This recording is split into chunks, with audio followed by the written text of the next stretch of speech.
All right, welcome to The Explainer. Today we're diving into something pretty legendary, the corporate culture at Netflix.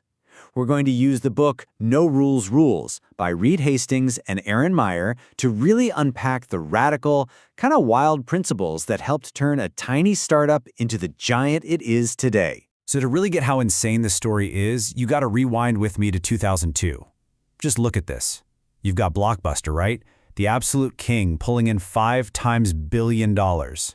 And then there's Netflix, a little DVD by mail service, making just 50 million. I mean, that is 100 times smaller. It was a classic David versus Goliath, except Goliath basically owned the world. So that leads to the big mystery, right? How in the world did this tiny underdog not just hang on, but end up completely taking over? It's a question that everyone in business has been wrestling with ever since. And the answer?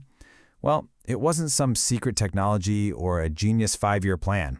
It was something way more fundamental. It was all about their culture. Let's start with what we're going to call the Blockbuster question. See, Blockbuster's failure, it wasn't unique. Not at all.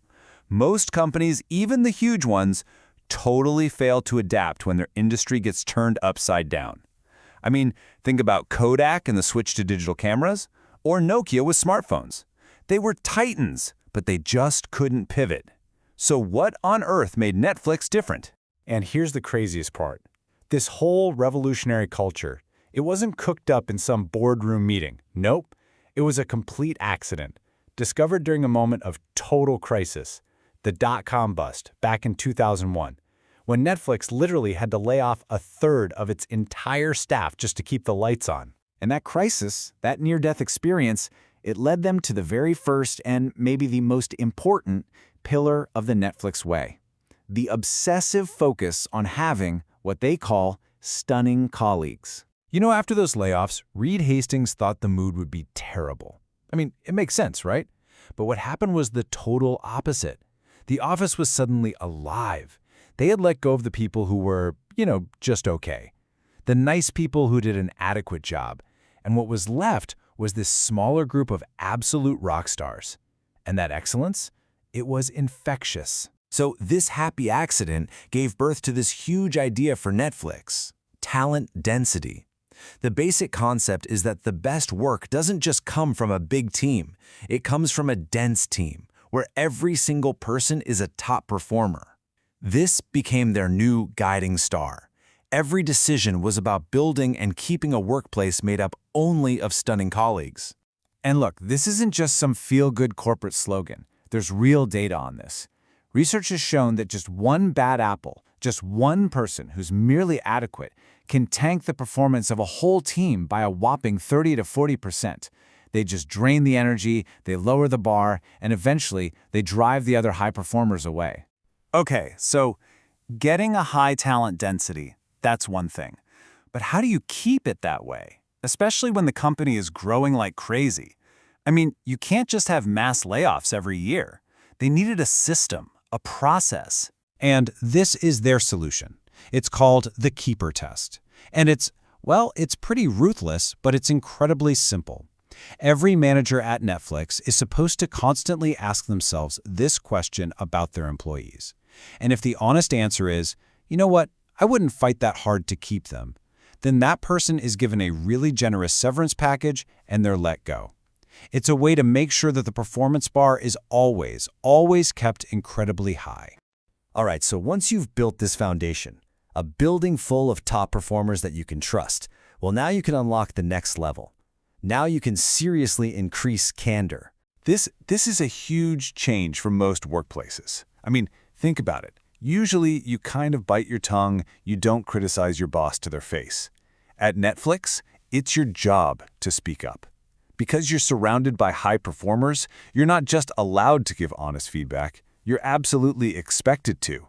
In fact, holding back something that could help is seen as being disloyal. But, and this is a big but, it's not a license to be a jerk. There's a system for it. The 4 A's make sure the feedback is actually useful. First, it has to aim to assist. You're trying to help, not just complain.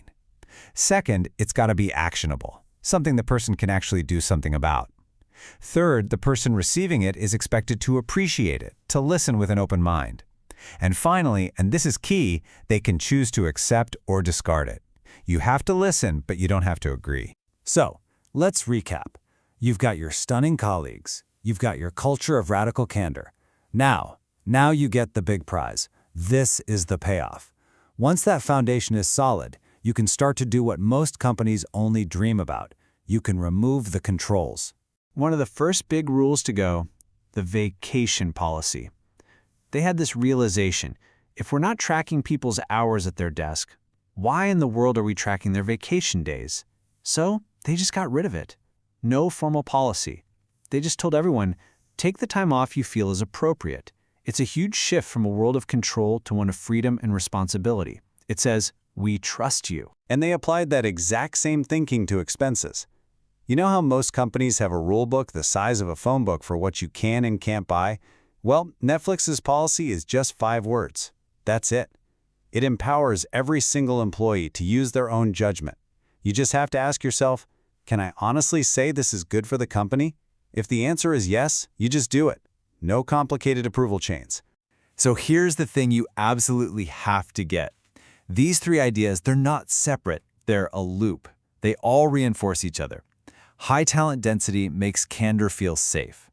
That candor and trust allows you to remove controls and give people freedom. And that culture of freedom and responsibility, well, it attracts even more stunning colleagues, and the whole cycle starts over, getting stronger each time. So what's the big idea that kind of holds all of this together? It's a simple but really powerful metaphor. Netflix says, we are a team, not a family. Think about it. In a family, your membership is unconditional, right? But on a pro sports team, the coach is always trying to make sure they have the absolute best player in every single position, all so they can win a championship. It's a different mindset. Let me give you one last analogy, because it really just nails it. Most companies try to be like a symphony orchestra. The goal is to perfectly play a score that's already been written. You minimize mistakes, you follow the rules. Netflix, they want to be a jazz band. The goal there is improvisation, creating something totally new on the fly. It only works if every single musician is incredibly talented and listening intently to everyone else. And that really leaves us with a provocative final thought. Look, this no rules thing, it's not for every company, for sure. But the ideas behind it, they really challenge how we all think work should get done. And it forces us all to ask ourselves, in a world that's changing faster and faster, a world that demands we innovate constantly, couldn't we all use a little more trust, a little more candor, and maybe just a little more jazz?